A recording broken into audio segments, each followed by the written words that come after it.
이런 교회 만들어보자. 그래서 새 교회를 세우시고 또 여러 가지 이상을 가지고 계실 텐데 이 교회가 물론 해야 할 일이 참 많고 또 갖춰야 할 자격들도 참 많습니다만은 저는 오늘 특별히 우리 한국 사회에서 이 교회가 어떤 모습을 갖춰야 되는가에 대해서 관심을 좀 두려고 합니다. 베드로전서 2장에 보면 그 9절에 보면 너희는 이렇게 시작이 되는데요. 너희는 하는 말은 이 신약성에 너를 복수로 이야기했을 때는 되게 교회 성도들 복수로 이야기해서 교회라는 게 건물이 교회가 아니지 않습니까? 꼭 조직이 돼 있어야만 교회가 되는 게 아닙니다. 두세 사람이라도 예수 이름으로 모이면 일단 우리가 교회라 이렇게 할 수가 있는데요. 특별히 이제 하나님의 백성 그런 뜻이니까. 근데 너희는 해놓고는 여기 보면은 택하신 족속이요 왕 같은 제사장들이요 거룩한 나라요 그의 소유된 백성이니.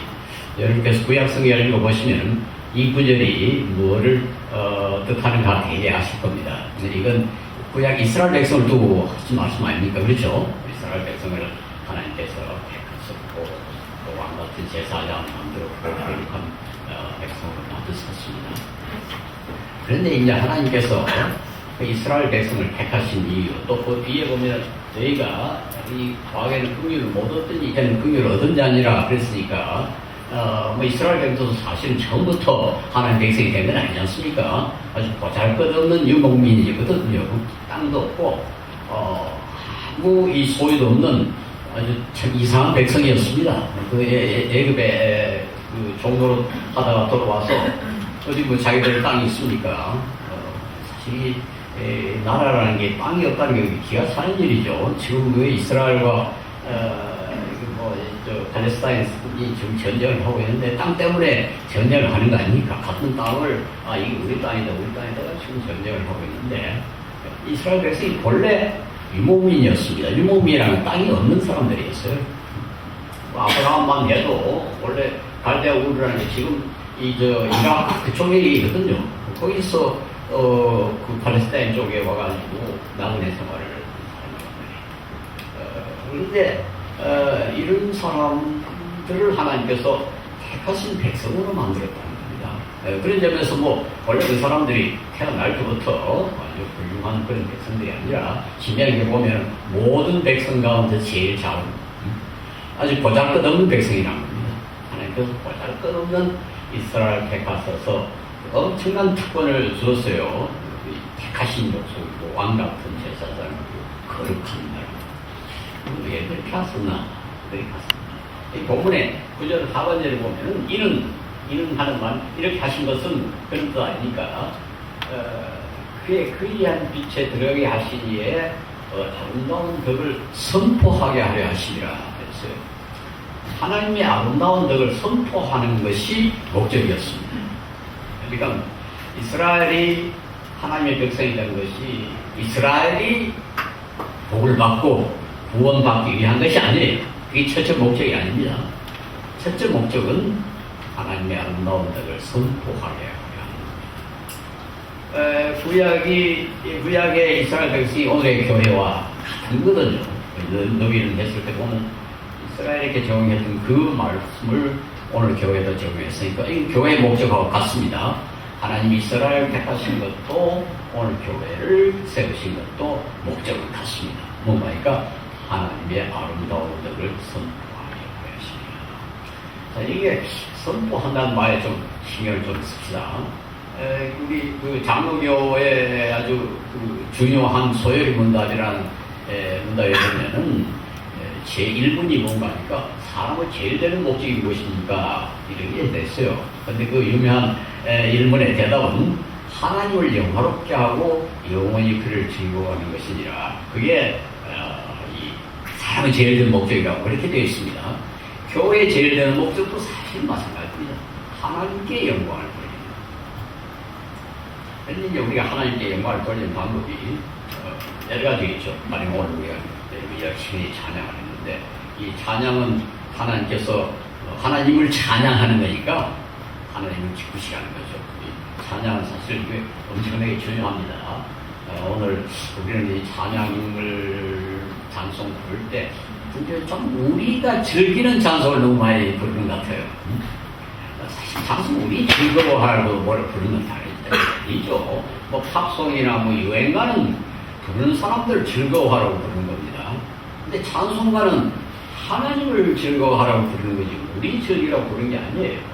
근데 요즘 청년들 이렇게 노래 부르는 거 보면 저 사람들이 하나님을 찬양하는지 팝송 부르듯이 찬송 부르는지 잘 모르겠어요. 우리 좀 찬양 왜 부르는가를 우리가 한번 좀 따져야 됩니다. 이건 어디까지나 하나님을 칭송하고 하나님을 찬양하기 위한 겁니다. 근데 가끔 교회에서 보면은 뭐 특송하고 하면 또 박수 부르고 신난 말이에요. 사실은 원칙이 아니죠.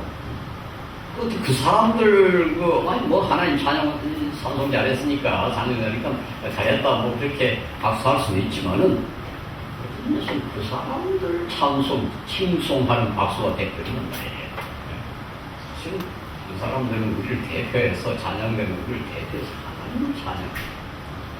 또 우리가 하나님께 영광을 돌리는 방법은 감사가 있죠. 우리 하나님을 기쁘시게 하는 것은 찬양 외에 또 감사가 있습니다. 이 감사라는 건 엄청나게 좋은 방법이죠.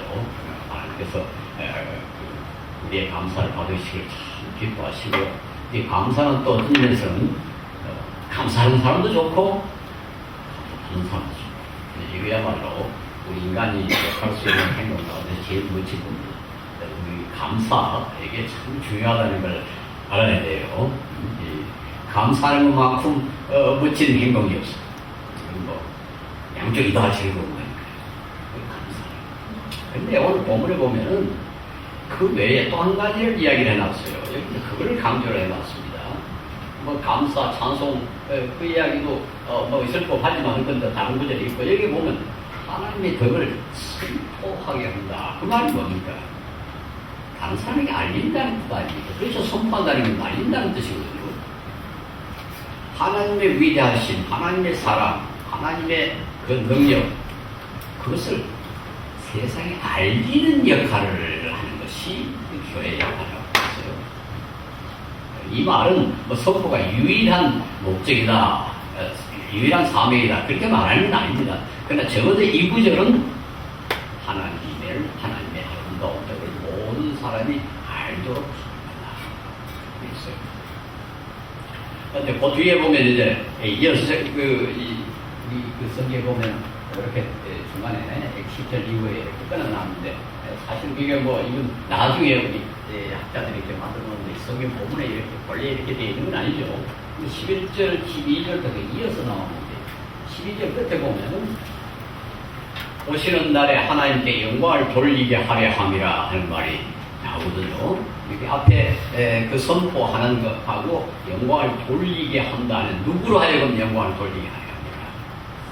우리만 하나님께 영광을 돌리게 하려 합니다. 이거 아니고 저기 보면은 이방인 중에서 행실을 선하게 가져 너희를 악행한다고 비교하는 자들로 하여금 너희 선한 일을 보고 하나님께 영광을 돌리게 합니다.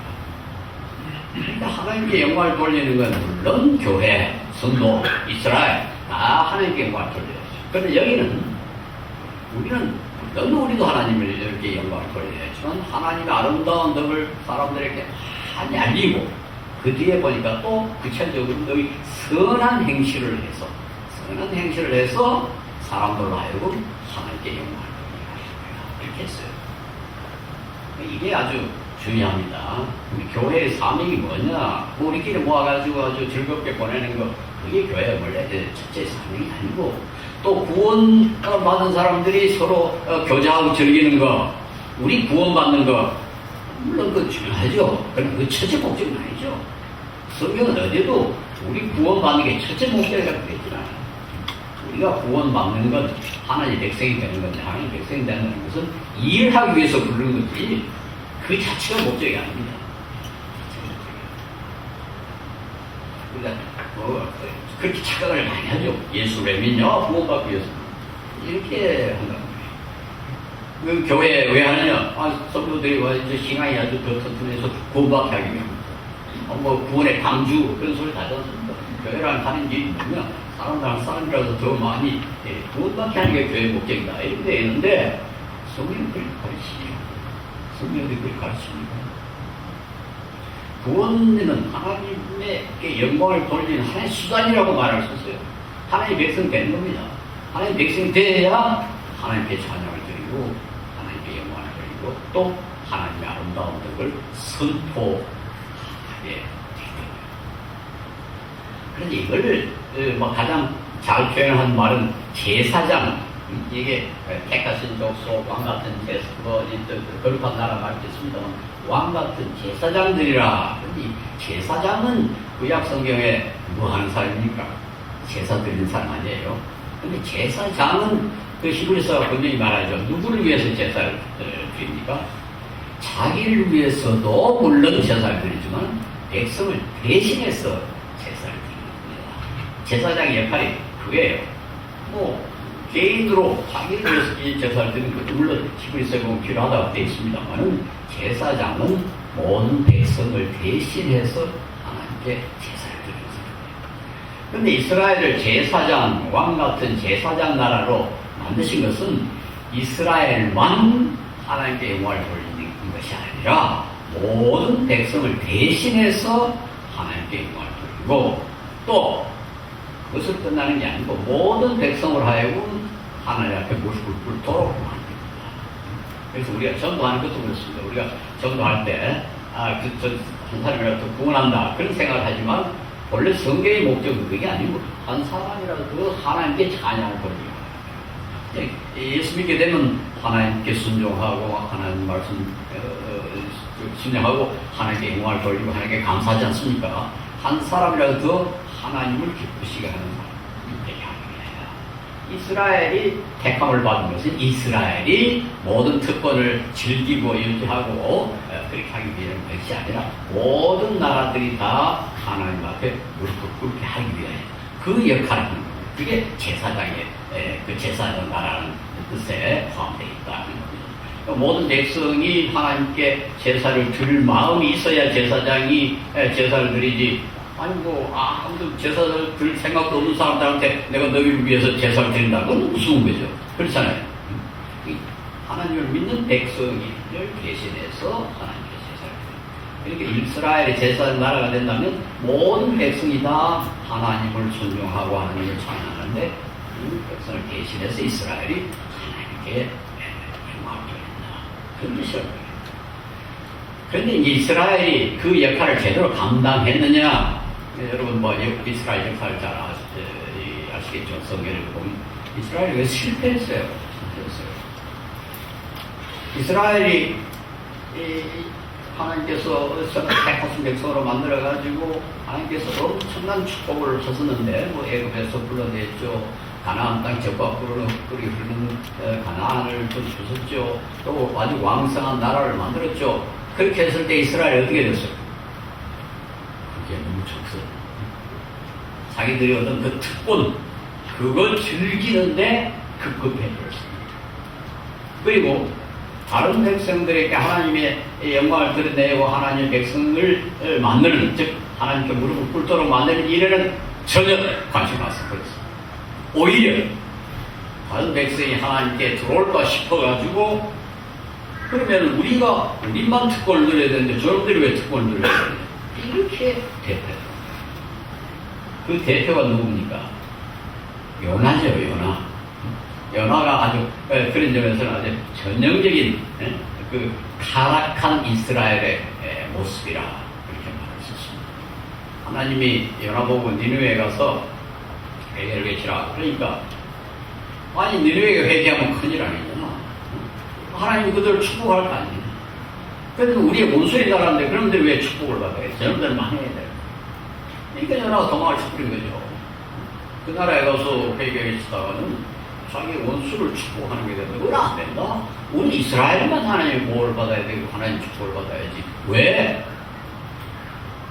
그 니누의 그 스리아가 축복을 받아야 되냐. 그거예요. 거기 요나서에 보면 아주 재밌어요. 요나가 그렇게 이야기하죠. 내가 왜 도망치는지 하나님 아시지 않습니까? 하나님 이렇게 하실 줄 내가 알았다고. 하나님이 아주 그 나쁜 놈들도 다 용서하시고 축복하시고 그런 하나님을 내가 알기 때문에 내가 도망쳤습니다. 아주 당당하게 이야기하고 당당하게. 참 연하 얼마나 그때 어떤 일에서는 좀 잘못된 신앙, 잘못된 특권심 그런 사람이 전형적으로 표현합니다. 화를 내니까 하나님이 이 박농구를 하나 가지고 그렇게 화를 내느냐? 나는 지금 여기에 불불 가르쳐 동서를 구분을 못하는 그 수많은 사람들이 있고 짐승들이 있는데 니는 박농구를 네가 지지도 안 했는데 그거 싫은다고 화를 내는데 우리가 저 요나가 오늘 내가 화낼 자격이 있습니다. 그러면 정정당당하게 화냅니다. 어느 정도까지 지금 자신이 있었는지 잘 보여주잖아요. 이 교회가 잘못되면 그렇게 되는 거죠. 교회가 잘못되면은 교회에 주신 하나님의 사명은 완전히 잊어버려요. 이 사회에 이방인들에게 어떻게 해야 되는가는 완전히 잊어버리고 우리가 하나님의 축복을 독점해요.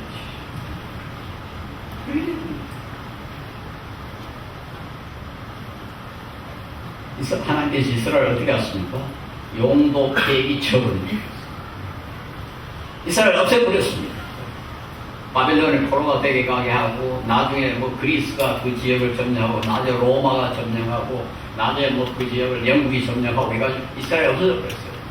지금 이스라엘은 구약 성경 이스라엘 아닙니다. 제가 완전히 세속화된 이스라엘. 그러니까 구약에 말한 하나님 백성 없어져 버렸어요. 하나님이 새 이스라엘을 세우셨거든요. 구약의 그 이스라엘 대신 새 이스라엘. 그게 오늘 교회입니다. 교회가 새 이스라엘이에요. 새 언약이라고 그러지 않습니까? 이 신에서 맺은 언약은 구약이고 옛날 언약이고 예수님을 머리로 한 이 교회는 교회가 맺은 언약은 새 언약, 신약이고 신약 그렇다면은 오늘 교회가 해야 할 일이 뭔가? 본래 하나님께서 주신 하나님께서 명령하신 그 사명을 감당해야 합니다. 이스라엘은 처음에는 그런 사명을 받아가지고 그래도 좀 순수하게 있다가 조금 특권을 받고 축복을 받고 좀 커지니까 금방 젖어버렸던데. 그래 이걸 우리가 독점해야 이상하죠. 이 사람이 우리가 속담에 개구리가 올챙이 때 시절을 본다고 그렇죠. 처음에 이스라엘 형편없는 민족 아닙니까? 땅도 하나 없는 유목민을 가지고 선민을 서었으니까 그때 감사 덕지겠죠. 그냥 나중에 큰 나라가 되니까 금방져 우리가 다 그렇습니다. 모르겠어요. 여러분 태어날 때부터 아주 부자고 아주 똑똑하고 그랬는지 모르지만 그렇지 않죠. 젊을 때는 우리가 무식하고 또 내 때는 가난하고 우리나라도 옛날에 그렇잖아요.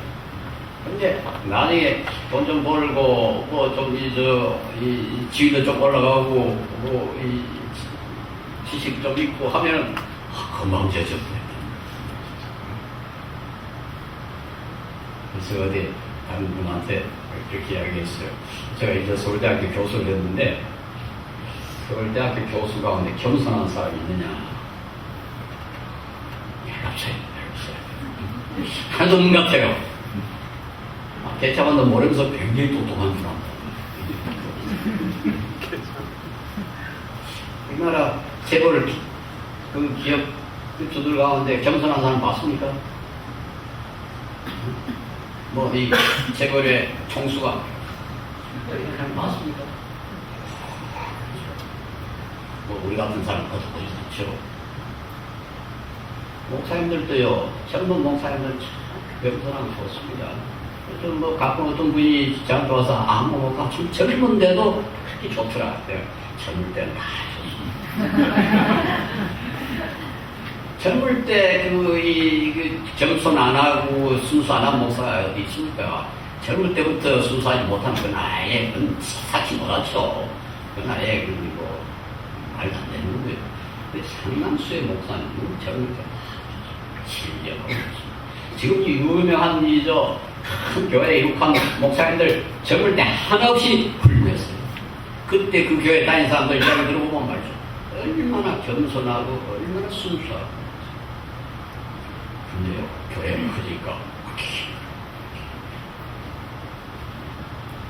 그 스코틀랜드의 어떤 신학자가 그런 말을 했습니다. 교인이 1000명 이상 모이는 교회 목사가 자기 교회 주인은 예수님이다 하기를 매우 어렵다. 아, 무서운 말입니다. 무서운 말입니다. 그리고 어떤 사람은 너무 아까워가지고 은퇴할 때 너무 아까워가지고 자식들에게 넘겨주잖아요.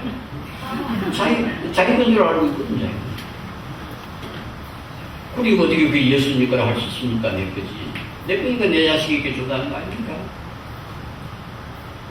아, 너무 무서운 말이에요. 제가 그 말을 듣고 한국교회 큰 천정이성 모이는 교회 목사님을 눈 앞에 쫙 하고 상상해 봤습니다. 아, 우리 또 어깨씩 한두 분은, 야, 그분은 천명 이상 모여도 겸손하구나. 한두 분뿐이에요. 그러니까 하나님 앞에서는 참 비극이죠. 안 컸더라면 참 좋을 뻔했는데 좀 하나님이 기뻐하시고 사람들에게 존경, 하늘나라에 가서 상을 받을 텐데 괜히 커져가지고 사람들에게 욕먹고 하나님 영광 가리고 하나님 나라에 가서 호의 날끄고 하나님 나라에 갈 수만 있으면 혹시 못 갈지 몰라요.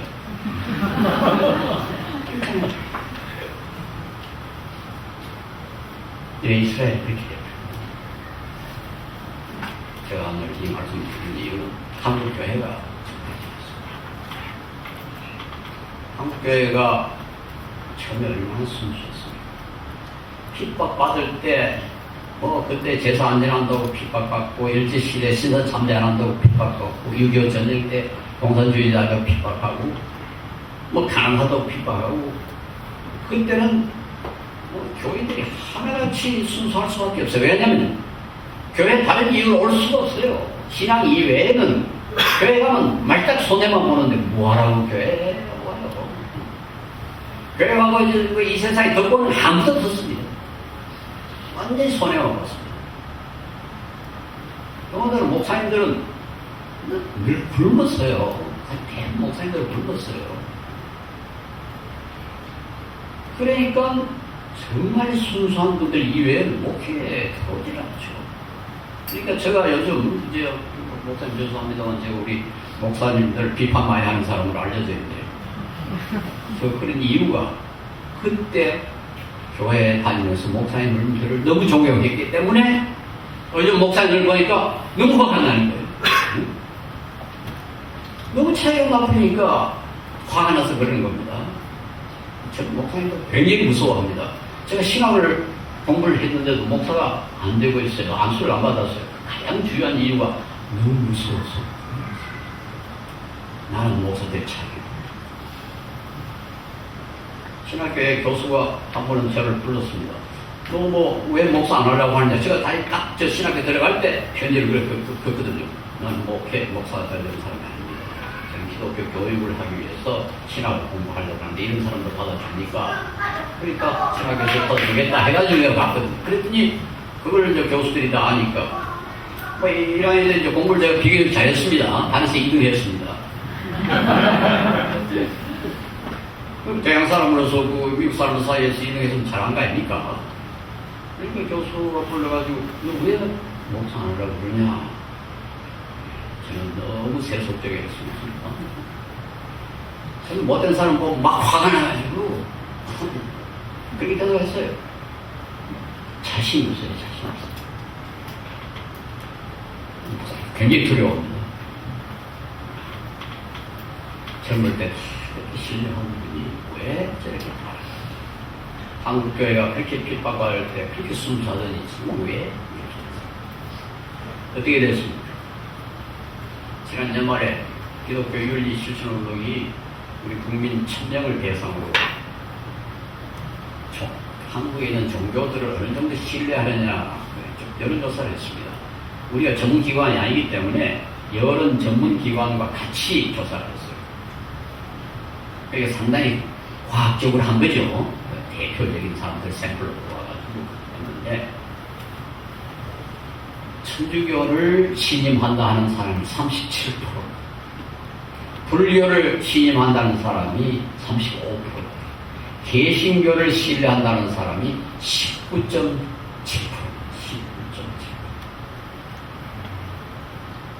기가 차지 않습니까? 천주교, 불교의 절반밖에 안 됩니다.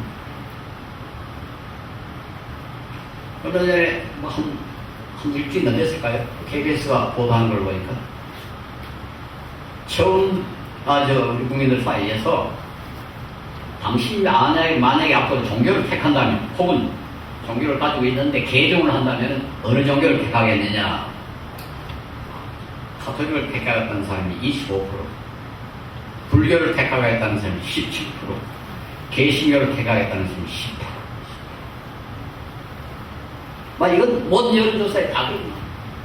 얼마 전에 조계종에서 조사를 했는데, 성직자들에 대해서 신임을 물어보니까 제일 신임한다는 게 신부, 그 다음에는 스님, 제일 신임을 못 받는 사람이 목사. 왜 이렇게 됐어요? 왜 이렇게 됐습니까? 그 사람들 신임 받는 게 뭐 대수냐? 그 사람들 파단이 반드시 옳다고 할 수 없지 않냐? 근데 보면 보니 그렇게 안 했어요. 너희들의 선한 행실을 보고 하나님께 영광을 돌리게 하려 함이라. 그렇게 한 걸 보니까 불신자들이 항상 그렇게 말도 안 되게 평가하는 게 아니에요. 우리가 그 기독교인의 실천운동 조사해 보니까 한국에서 그 복지, 어려운 사람 돕는데 어느 종교가 제일 잘하느냐? 개신교에서 그죠. 그건 엉터리 아닙니다. 그 사람들 다 압니다. 역시 어려운 사람 돕는 건 개신교가 제일 잘한다고 인정했어요. 그런데도 불구하고 개신교는 모르겠다. 그러니까 그 사람들의 평가가 그렇게 엉터리 평가가. 여러분들 심각합니다. 앞으로 종교를 택하겠다, 혹은 개종하면 어느 종교를 택하겠냐 하니까 가톨릭이 25%인데 개신교가 10%니까 절반도 안 되니까 어떻게 되겠습니까? 지금 해마다 교회 수출을 주고 교회 수출을 주고 있습니다. 그렇죠. 왜 이렇게 됐을까? 왜 이렇게 됐을까? 여러 가지 이유가 있습니다. 그러나 불신자들이 평가하는 것, 혹은 우리 기독교인들이 자체 평가하는 것, 모두 공통되는 것이 뭐니까 두 가지. 근데 두 가지는 사실 같은 거예요. 하나는 은행구리를 말은 참 거룩하게 하는데 행동하지 않는다. 두 번째가 도덕적 부패. 그 두 가지를 가장 높은 이유로 그건 목사님들 사이에 여론조사는 똑같습니다. 우리 기독교가 왜 시위를 일어나 생각하느냐? 목사님들이 이렇게 얼마 전에 기독교 언론기관에 조사를 해요. 같은 우리가 말은 이렇게 해놓고 행동을 하죠. 도덕적으로 부패. 도덕적으로 부패했다는 말은 아마 교회 매매하고, 왜 또 세습하고, 이런 것 때문에 아마 교회 부패라고 한 것이 아닌가. 하여튼 이 두 가지 때문에 우리가 지금 불신을 하고 있습니다. 그래서 제가 오늘 윤리적 책임이라 하는 제목을 말했습니다. 윤리적 책임. 이제 우리가 말은 좀 적게 하고 행동은 좀 많이 하죠. 우리 옛날부터 예수의 말 못하는 사람 없다고 그랬잖아요. 예수의 말 참 잘한다고 그랬잖아요. 저도 말 잘합니다. 그렇죠? 그런데 이 말에 어느 정도 우리가 100% 은행 일치가 이루어진다. 어려워요. 참 어렵습니다. 저도 인생 동안 그렇게 해보려고 했는데 참 어려워요. 그러나 빠지게 노력을 해야죠. 그 행동 안 할 판에는 말하지 말아야죠. 말은 아주 거룩하게 해도 말 얼마나 거룩하게 합니까? 우리 그 목사님 설교 듣거나 뭐 대표 기도하는 거 들어보면 말이죠. 정말 참 멋지지요. 뭐 100분의 1이라도 그대로 살았으면 얼마나 좋겠어요. 그러니까 예수의 애들은 모두 이중이 격자들이다. 이렇게 말이에요. 네, 그래서 오늘 우리 한국 그리스도인이 우리 복잡하게 이것도 하고 저것도 윤리라는 게 참 복잡해요. 그러나 두 가지만 잘하자. 정직하자. 뭐 복잡하지 않습니다. 정직하자. 정직하다는 건 우리가 거짓말하지 말자는 말이에요. 거짓말하지 말자 그러니까 내가 어디 그때 KBS에 한번 강의를 하니까 그런 시간에 어떤 성균대학교 대학원생이랍니다. 교수님, 이 세상에 제일 심각한 거짓말 중에 제일 큰 거짓말이 나는 거짓말 안 한다 하는 거짓말입니다. 나를 조금 놀린다고 하는 거죠. 당신이 뭐 정직하냐 이 말이죠.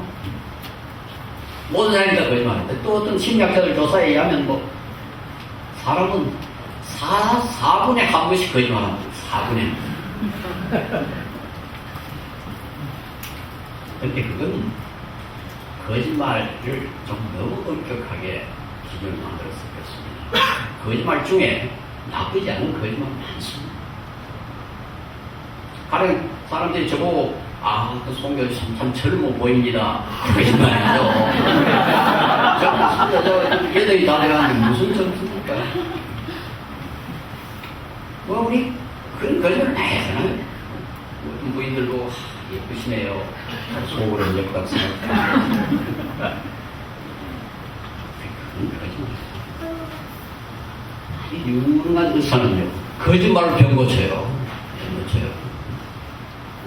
제가 노산 훈련소에 있을 때는 그런 소리가 있었어요. 머리 아프다고 인구대에 가면 여기 옥도쟁이 발라줘요. 배 아프다고 여기 옥도쟁이. 나요?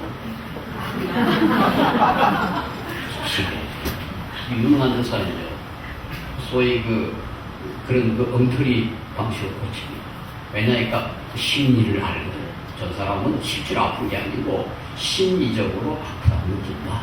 그러니까 약 가운데요, 플라스보라는 게 있습니다. 플라스보라는 건 진짜 약이 모양은 똑같은데 내용은 밀가루예요. 밀가루 반죽이에요. 플라스보. 그걸 주는 거예요. 이게 약이라고. 나요. 거의 사기꾼이니까. 아니, 유능한 의사는 거짓말로 좀 해요. 그게 부정적인 병이 아니죠. 거짓말이에요. 제가 말하는 거짓말은 부당하게 다른 사람이 해를 끼치는 거죠. 그 사람이 그 말을 듣고 속아가지고 판단이 잘못해가지고 손해보면 그게 나빠요. 어떤 거짓말은 너무 엉터리라서 아무 해를 안 끼치는 그런 거짓말이 있어요. 내가 오다 보니까 자동차가 막 날아다니더라고. 그건요, 아무 문제 없습니다. 그런 거짓말 아무 해봐야 아무도 안 속아요. 그게 거짓말이에요. 거짓말은 정보를 고의적으로 잘못 줘가지고. 어떤 때는 우리가 잘못 들어가지고 거짓말 할 수가 있죠. 어떤 때는 무식해가지고 거짓말 할 수가 있습니다. 그러니까 하면은 사실 한 4초에 한 번씩 거짓말 하죠. 그러나 내가 말하는 거짓말 그게 아니고 성경이 부정적으로 말하는 그런 게 아닙니다. 그 사람은 골탕되게 그 사람에게 손해보도록 만드는 그 거짓말. 또 내가 부당하게 이익을 보는 거짓말. 사기꾼들이 다 그런 거 아닙니까? 다른 사람한테는 해를 끼치고 나에게는 덜 부당하게 덜 그런 거짓말 하지 말자. 우리는 정직하자는 게 별게 아니에요. 아까 그처럼 부인들 보고 예쁘다 소리도 하지 않고 그렇게 하라는 게 아니에요. 제가 어릴 때 중학생 때 우리 목사님이 그때는 다 굶었거든요. 정말 음식이 거의 없었습니다. 한 번은 목사님 대회 가니까 목사님 식사를 하시더라고요. 거기서 급한 볼 일이 와가지고 목사님이 야 너 밥 먹었냐? 그 시대는 왜 인사도 밥 먹었냐? 내가 그때 밥 안 먹었거든요. 그때는 방금 먹었으면 이래야 되는 건 실제로 안 먹었더라고. 근데 정직해야지. 안 먹었어. 그 목사님 기억도 날 주러 와서 그래 장하도 지금 한기가 그때는 무서운데 지금 기억도 그 목사님 날 반일했다고. 그건 대단히 잘못된 정직이지. 그때는 마귀처럼 거짓말 해야지. 미국에 제가 신학교 다닐 때 우리 그 윤리학 가르치는 교수가 있었는데 윤리학 교수가 두 분인데 한 분은 어떤 경우에도 거짓말하면 안 된다. 그리고 다른 한 분은 이럴 때는 거짓말 해야 된다. 그게 아주 유명한 그 논란이 있습니다. 서양 철학에서 독일의 칸트라는 철학자는 어떤 경우에도 거짓말하면 안 된다. 그리고 프랑스의 그 철학 강사는 나쁜 놈한테는 거짓말해야 된다. 근데 그분이 그럽니다. 우리 윤리학 가르치는 교수가 그때는 그 공산당이 아주 나쁜 놈으로 있는데 어떤 공산당이 우리 집에 와가지고 우리 아내를 겁탈하기 위해서 당신 너 그 아내 어디 있느냐 그러면 그분이 그 영어로 I will tell lie like a devil. 나는 마귀처럼 거짓말하겠다. 여러분 어떻게 하겠어요? 아니 아내를 겁탈하기 위해서 나쁜 놈이 쳐들어오는데 우리 아내 저 방에 있습니다. 그 거짓말이 제가 또 어떤 데는 우리가 위기에 우리 자신과 가족을 보호하기 위해서 특별히 나쁜 놈으로부터 선한 사람을 보호하기 위해서 거짓말을 한다. 그런 걸 못한다. 그래서 사람들이 우리가 상사에게 해를 안 끼치는 거짓말, 내가 부당하게 이익을 안 끼치는 그런 말 이게 중요하니까 적어도 우리가 그건 아니라도 사람들이 우리를 믿습니다. 그렇지 않습니까? 여러분 이 사람의 믿음을 받는다는 게 얼마나 중요한지. 우리 그 마을에 조그마한 가게가 하나 있습니다. 뭐 장타를 팔았습니다. 생선도 팔고 채소도 팔고 과자도 팔고 하는데 이 가난한 시골 사람이 와가지고 세를 내가지고 가게를 하는데 얼마나 잘 들었죠. 그 마을 사람들이 늘 거기서 복닥복닥 모입니다. 왜 그러냐 하니까 이 주인이 그 예수 믿는 사람은 아닌데요. 아주 순진한 사람. 채소도 이게 누가 이 채소 이게 사러오면 무슨 이 채소를 사보러 갔습니다. 주인이 그러는 거예요. 채소 이거 한번 갔습니다. 그러니까 알고 뭐 사람 샀어요. 거기도 벌써 이게 며칠 됐습니다. 이게 그래 그러는 거예요. 그러니까 그 사람 마을 사람들이 다 믿는 거예요. 그 큰 숲에 안 가고 거기 가서 물건을 다 사요. 그 사람 돈 잘 벌었어요. 너무 잘 되니까 집 주인이 이 자기가 좋은가 보다 해가 이 사람 쫓아내고 자기가 가게를 했는데요. 그날부터 탈이 나죠. 그 양반은 바로 옆에 아파트촌에 조그만 코딱지만한 공간을 빌려가지고 김밥을 만들어서 파는 거예요. 제가 학교 그때 서울대학 가는 길가에 버스 타러 가는 길가에 그 가게가 있어요. 가끔 갔다가 그 집에 득입니다. 옛날하고 가까이 지냈던 사람이 가서 김밥 하나 더 먹고 이렇게 앉아있으면 계속 손님이 계속 손님 귀가를 어떻게 이렇게 잘 팔리는가. 손님하면 손이 안 봅니다. 이제 사람들이 너무 속이는 사람이 많으니까 정말 정직한 사람이 있으면 너무너무 좋아해요. 예수 믿는 사람이 그 특권을 누려야죠. 우리 교회 성도들은 목사님 그걸 한번 서양을 받으세요. 하여튼 우리 교회 교인은 어떤 사람이 저 가게 주인은 우리 교회 교인이란다. 그래 그럼 그 사람이 콘 같이라도 믿자. 그렇게 한번 만들어 보세요. 장사가 잘 되는 거 안 되는 거. 특별히 어린 자녀 교육시키는 거는 그런 부모들은 그거 좀 지키도록 하겠어요. 그래야 그 아이가 나중에 사람들에게 인정받고 지도자가 됩니다. 아니, 얄미운 이기주의자, 거짓말하고 그런 사람을 갖다가 인간 취급하겠어요? 사람들이 그렇게 수하지 않습니다. 이 세상 사람도 정직한 사람 좋아해요. 그리고 너희 선한 행실을 보고, 선한 행실이라는 게 뭐 여러 가지 있겠지만 정직한 게 선한 행실이죠. 그렇잖아요. 요 같은 구절을 예수님의 산산공원에 뒀습니다. 마태복음 5장 16절에 너희 선한 일을 보고 하나님께 영광을 돌리게 하려 합니다. 예수님이 그렇게 말씀하셨습니다. 둘째로 공정해요. 해요. 억울하게 하지 말자. 사람 억울하게 하는 그것도 부정직이죠. 그 사람은 요만큼 잘못했는데 이만큼 벌을 주면 이건 공양이 못합니다. 그 사람은 요만큼 잘했는데 이만큼 상을 주서 그것도 공양이 못합니다. 가능하면 객관적으로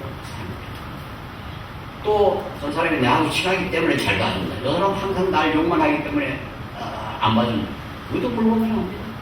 아무리 그 사람이 나에게 욕을 하더라도 그 사람이 잘했으면 잘했다고 그래요. 그 사람이 아무리 나에게 항상 친절하고 가깝더라도 잘못을 잘했다. 그렇게 말해요. 그게 공정입니다. 사장이 직원이 내 후배니까 일 안 해도 지급시켜.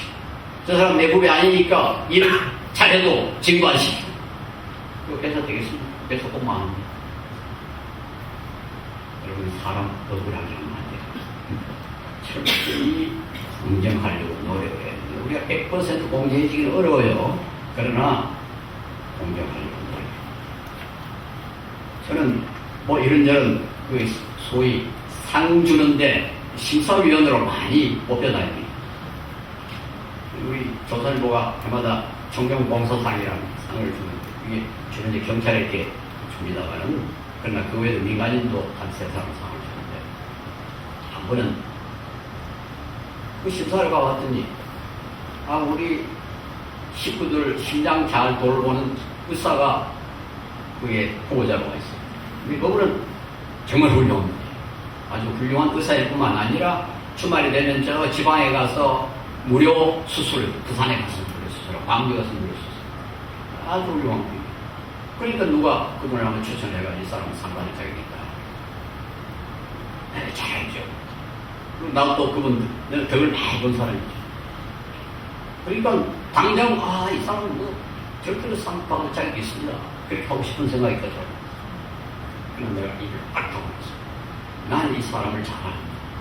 나는 이 사람에게 덕을 많이 봤다. 그러므로 나는 이 사람을 과대평가할 위험을 가지고 있다. 그러므로 나는 입합니다. 저는 어디 심사를 가더라도 내가 아는 사람이 오면 입 딱 다물어. 다른 사람이 평가하도록 합니다. 왜냐니까 나는 공정하다고 스스로 생각하지만은 내가 이미 이 사람에게 이익을 받은 사람이기 때문에 나는 편견을 가질 수 있다. 근데 시상식 한 날, 그 양반이 또, 원내 심사위원 해가지고 이름을 또 발표하고 마치고 났는데 리셉션 하는데, 이 양반이 제일 먼저 저한테 추천한 거죠. 그 심사위원 가운데 아는 사람이라고 나쁘니. 와가지고, 감사합니다. 내가 솔직하게 얘기했어. 선생님, 나는 입 딱 다물었어. 내가 선생님을 너무 존경합니다.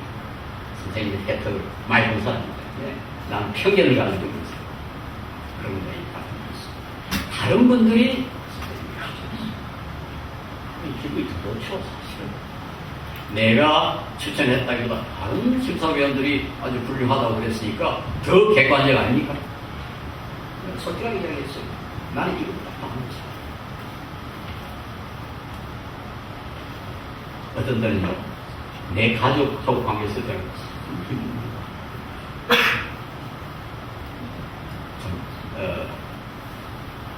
자기 대비해서 해버리겠습니다. 제가 아들이 하나 철학을 공부를 했습니다. 이제 철학 공부해가지고는 굶어 죽겠다고 하는 거죠. 그래서 제가 철학하지 마라 말하는데 내가 해놓고는 또 우리 아들 보고 하지 마라 하기 어렵잖아요. 그래서 어떻게 하다가 좀 정말 지가 벌고 공짜로 유럽에 가서 박사 학위를 받아왔습니다. 근데 뭐 귀국해가지고 잘 했어야죠. 한 2년 동안 보따리 장사를 하는데 기가 차더라고. 이 대학에서 1시간, 저 시간 1시간 이걸 돌아다니는 거죠. 그래 봐야 뭐 돈 한 달에 뭐 100만 원 벌써 안 먹고. 근데 돈이 문제가 아니고 이제 걱정이 되는 게 소위 그 영세적이 될까 이런 세상 하고 이제 한탄하는 그런 상황이 될까 그게 이제 제일 걱정이 되는 거죠. 근데 시골에 있는 어느 괜찮은 사회대학교에서 철학 교수 모집이 있었어요. 그래서 응모를 했는데 그 대학 총장을 내가 더 잘하는 비교적 뭐 가까이 우리 서로 신뢰를 하는 일도 같이 하고 또 그분은 또 내 신세도 좀 졌다고 생각하고 그런 거인데 그래서 우리 아들한테 야 내가 좀 그 총장한테 전화 좀 할까 그랬더니 우리 아들은 그때까지 자존심이 있어가지고 절대로 하면 안 됩니다. 애비덕을 안 보고 지실적으로 가겠다 그 말이겠죠. 그래도요 아들 몰래 전화하고 싶더라고요. 근데 그때 제가 생각한 게 내가 전화하면 총장을 아는 애비가 없는 다른 후보자들을 보자. 그 사람들은 상대적으로 불이익을 당할 거예요. 왜 불공정하다. 제가 참 힘들지만 참았어요. 그래도 어마어마하게 기다리고 있었어요. 근데 이 면접하는데 총장이 우리 아들들 면접하면서 서류를 이렇게 보니 그게 내 이름이 나오거든요. 내 이름이. 이게 좀 깜짝 놀라가지고 우리 아들 보고 그러더랍니다. 어떻게 당신 아버지는 내한테 전화도 하면 안 해? 그러더랍니다. 하여튼 그 뒤에 그 총장이 쓰고 그래. 이 양반은 전화도 하면 안 했다고. 여러 모임에서 기다리고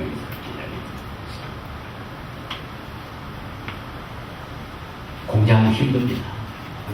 예수님 사람은 뭐 저처럼 그렇게 엄격하게 하라. 그럼 여러분께 너무 부담이 될까? 그래. 하여튼 공정하려고 절대로 사람 억울하게 하면 그건 아주 나빠요. 그건 우리 하나님이 아주 싫어합니다. 여러분 집에 가서 출애굽기 23장 한번 읽어보십시오. 하나님이 공정을 얼마나 강조하시는지.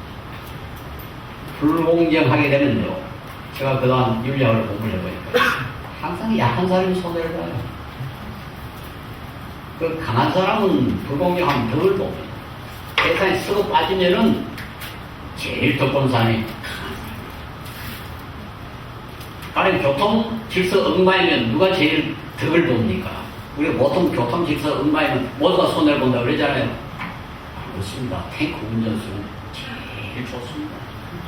막 밀면 되죠. 다른 차 다 밀릴 거 아닙니까? 덤프트럭 막 그래서 놀면서 막 가면 다른 차 더 대기죠.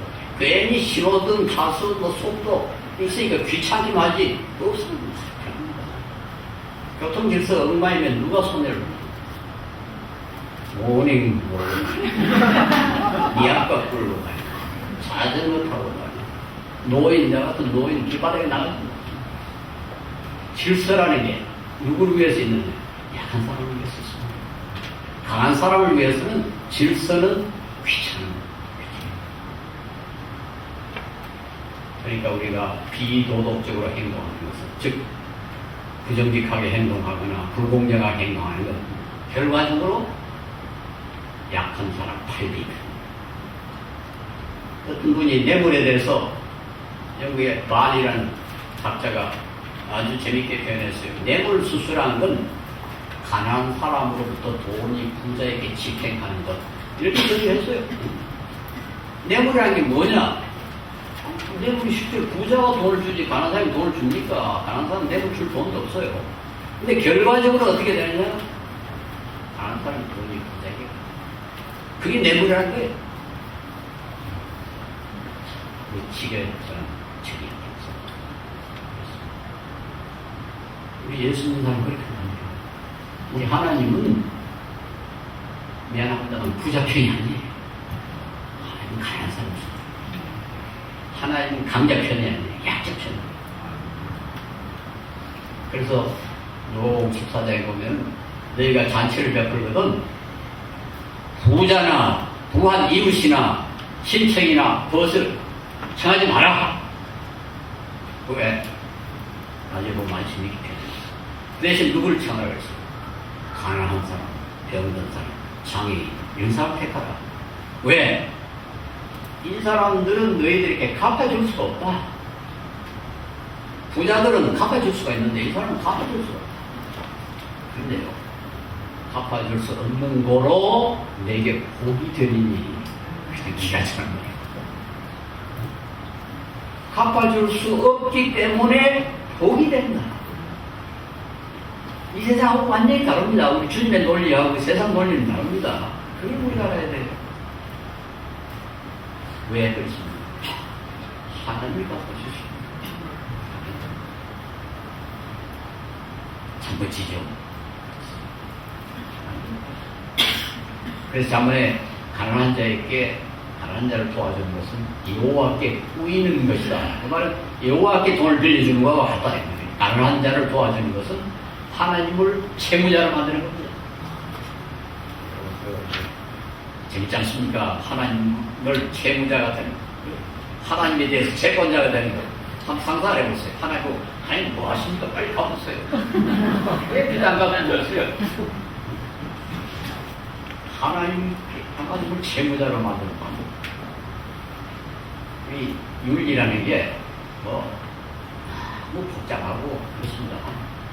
우리가 정직하고 우리가 공정하고 결과적으로 약한 사람이 덕을 사회 질서없어요. 그런데 이상하게 세상 사람들이 그걸 좋아해요. 왜냐니까 자기들도 덕을 보는 거예요. 물론 부자들 싫어하겠죠. 그러나 여기 보면 너희 선한 행실로 이 선한 행실을 하려면 어떻게 해야 되느냐. 여기 한 가지 또 성경은 치밀하게 가르칩니다. 그래서 선한 행실을 하라. 그렇게 안 해놓고 11절에 거류민과 나그네 같은 너희를 권하느니 영혼을 거스려 싸우는 육체의 정욕을 제어하라.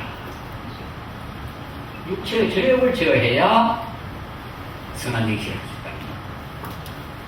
왜 사람이 못된 짓을 합니까? 욕심 때문에 못된 짓을 하죠. 그렇잖아요. 괜히 사람들은 돈 훔치고 거짓말하고 사람 억울하게 합니까? 그렇게 하면 내가 덕을 본다고 생각하니까 그런 거 아닙니까? 욕심 때문에 비도덕적인 행위랍니다. 이게 욕심을 줄여야 되는 거예요. 욕심을 줄여야. 근데 그 골로새서 3장 5절, 에베소서 5장 5절 두 군데 바울사도가 탐심은 우상숭배니라. 탐심은 우상숭배. 여러분, 이 탐심이라는 게 참 무서운 겁니다. 우리 한국인이 탐심이 너무 세가지고 사회가 이렇게 불행한 거예요. 어제 뭐 뉴스에 보니까 20개국을 조사를 했는데 행복 지수가 한국이 19등이래요. 20개국 가운데 19등. 경제도 이 정도 되고, 민주화도 이 정도 되고, 뭐, 케이팝도 잘하고, 뭐, 한류도 괜찮고, 다 괜찮은데, 왜 불행합니까? 욕심이 많으니까 욕심을 못 채워서 불행합니다. 다른 사람이 욕심 채운다고 내가 뺏어가니까, 나를 속이니까, 나를 억울하게 하는 거예요. 서로 억울하게 하는 거예요. 갈등지수 OECD 34개 가운데 두 번째로 높습니다. 그 때문에 1년에 270조 원이 낭비가 된다고 삼성경제연구소가 발표했어요. 큰일입니다. 여러분, 한국, 중국, 대만이 세계에서 돈을 제일 좋아한대요. 그래서 서울대학교 경제학 교수 며칠 전에 강의하는데 들었어요. 전 세계에서 한국, 중국, 대만 사람이 돈을 제일 좋아해요. 욕심이 너무 많아. 근데 성경은 어깨병이 말합니다. 탐심은 우상숭배. 하나님이 제일 싫어하시는 것이 우상입니다. 탐심이 우상숭배. 근데 그것도 탐심을 줄이면 우리가 선한 행실을 할 수 있죠. 욕심 줄이면 할 수 있잖아요. 또 그것을 끝나는 게 아니고 그것도 이유를 댑니다. 거류민과 나그네 같은 너희를 권하느니 거류민이란 건 외국인이에요. 나그네 같은 말입니다. 너희들은 나그네다. 그 말은 뭡니까? 이 세상에 게 우리 게 아니다. 우리는 이 세상에 나그네로 와 있다. 아니 뭐 그렇게 욕심을 부리느냐? 그 말씀 안 돼요. 조금 이따가 가르쳤는데 뭘 그렇게 욕심? 제가 외국에서 결혼해가지고 살림을 살았는데요. 가구 좋은 거 살 필요가 있어요. 얼마 좀 놔두고 하는데 뭐하라고 좋은 거 가구를 사요. 나중에 돌아다니면서 그날에 길바닥에 버린 거 저다가 수리해가지고 얼마 좀 안. 그게 나그네 거기입니다. 제가 나이가 80이 가까우니까 어디 뭐 관광지에 뭐 가가지고 좋은 거 살 생각이 하나도 안 생겨요. 뭐 좋은 물건 뭐 하나도 탑이 안 나요. 얼마나 살 건데. 참 이상해요. 젊을 때는 야 저거 사다 우리 집 앞에 가서 좋겠다. 그런 생각이 드는데 요즘 완전히 관심이 없어요. 사실은 우리가 모두가 우리의 나그네는 있습니다. 여러분 뭐 괜히 장학금도 저 종 받으려고 하지 마세요. 내 나이 대 보세요. 내가 왜 저걸 샀나?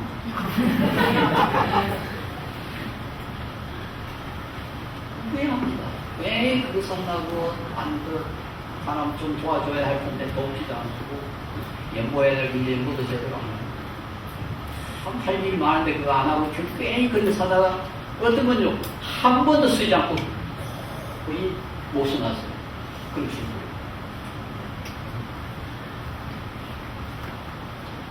거류민과 나그네 같은 너희를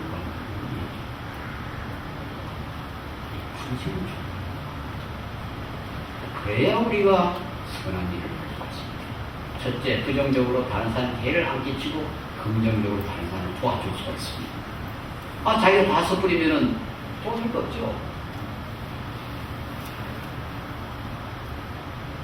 저도 물론 뭐 저번에도 좀 그랬습니다만 그때는 없어서 아꼈고요. 지금은 따져보니까 낭비할 필요가 없어가지고 실컷이 아낍니다. 저는 뭐 엄청나게 아껴요. 길바다가 못 있으면 우리가 그런 모통이 있어가지고 무슨 참 그거 가지고 다 고칩니다. 아니 뭐든지 있으면 다 줘요. 그리고 음식은 뭐 시급하게 아끼고요. 저는 커피를 4병짜리 이상 안 먹었어요. 뭐 몸에 안 좋다고 무슨 커피 믹스 커피 이까지 먹어도 괜찮아요. 4,000원짜리 우리 세상에 아프리카에 제가 지난해 2월에 아프리카에 가니까 말라위에는 45인은 한 끼 식사를 할 수가 있어요. 4,000원 100명분 식사를 커피 물 마셔요. 범죄입니다. 나 비싼 음식도 뭐 다른 사람 뭐 사지만 한 솥씩 먹습니다만 즐기지도 않고요. 하여튼 음식 사준다고 하면 딱 질색이에요. 사주지 말고 돈 줬으면 좋겠어요.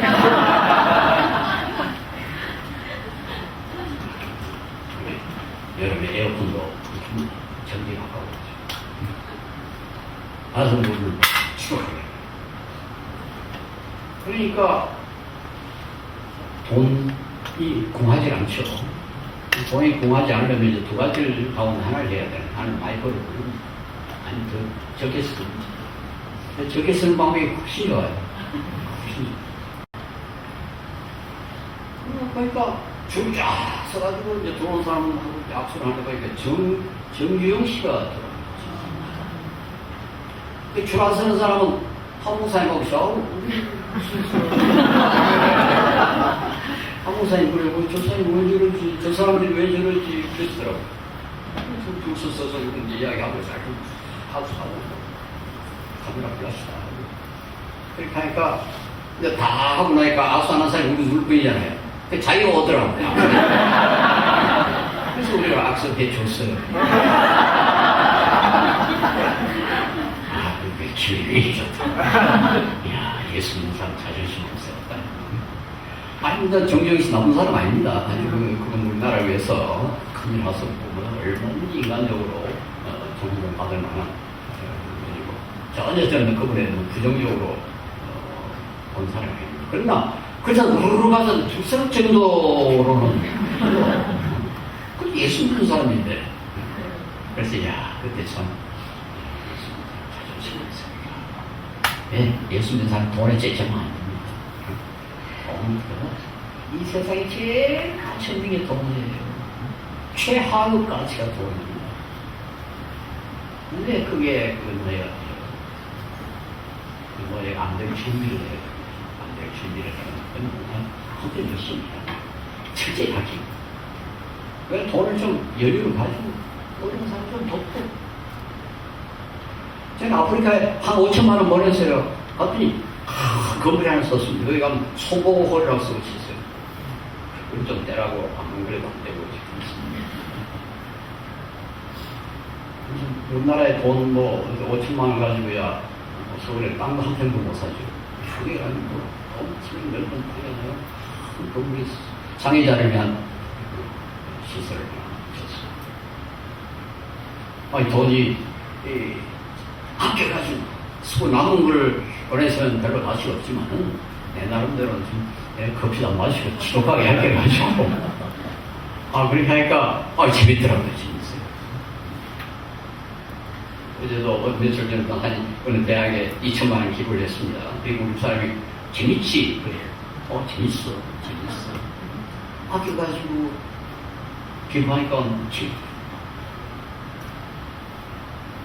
우리 그리스도인이 육체의 정독을 지어 그렇게 하려면 우리가 국민이라는 사실을 그렇게 하면 우리가 사는 행실을 할 수 있습니다. 그렇게 하면은 이방인들도 우리 그리스도인들을 좀 선행한다고 하나님께 요구합니다. 우리 한국교회가 좀 그런 일에 앞장섰으면 좋겠어요. 여러분들 새로 시작했으니까 부디 사치스러운 교회 되지 말고 교회 유지를 위해서 아주 최소한의 비용을 써요. 교회 음식 먹을 때 그렇게 비싼 음식 먹지 말고 저는 개척교회 할 때 밥, 국, 김 세 가지만 했어요. 그 이상 아예 못하겠어요. 그리고 연말에서 남겨오면 다시 벌려버리고 다 먹고 철저히 감소. 그래서 돈이 조금이라도 나오면 가장 어려운 사람. 그걸 계속 해보세요. 세상 사람들이 하나님께 영광을 안 돌립니다. 교회가 좀 그런 교회가 되어야 되겠습니다.